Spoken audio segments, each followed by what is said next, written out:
Masaya ba, Celine? Ano? Masaya ba na nagkakasya sa'yo yung mga tira-tira ko? Dati damit at sapatos ko lang. Ngayon, lumang boyfriend ko. Ano ba talaga yung tingin mo kay Ethan? Kalibel na mga bagay na binibigay mo sa akin noon? Dati, mga lumang kong gamit. Mahilig ka sa pinaglumaan ko. Mahilig ka sa tira-tira ko. Mahilig kang manlimos. Bakit ako manlilimos kung akin naman talaga? At wala akong hawak ngayon na hindi sa akin. Kahit kailan hindi magiging sa'yo. Siguro nga.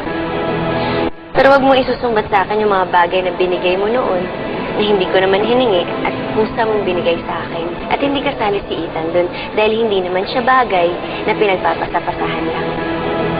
Kasi bagay, Celine, tama ka. Hindi ko naman binigay talaga sa'yo si Ethan. Gumawa ka ng paraan para masira kami at makuha mo siya, di ba? Margo, isipin mo na kung ano gusto mong isip. Pero ito lang yung sasabihin ko sa'yo. Hindi mo siya binigay sa akin dahil hindi naman talaga siya sa'yo. Walang nagmamayari sa kanya. Hindi ko rin kasalanan kung hindi ka marunong magpahalaga sa mga bagay na meron ka. Kang ingrate. Hindi kasama ang sampal sa mga tatanggapin ko mula sa'yo, Margo. Sigurado ka ba talaga na gusto mong itama yan sa mukha ko? O gusto mong tumanaw pa ako ng utang na loob sa'yo? Kung hindi mo na mahal si Ethan, wag mo na siyang sasaktan. At simula sa araw na to, hindi mo na pwedeng saktan ng kahit na sinong taong mahalaga sa akin. Kasama si Ethan din.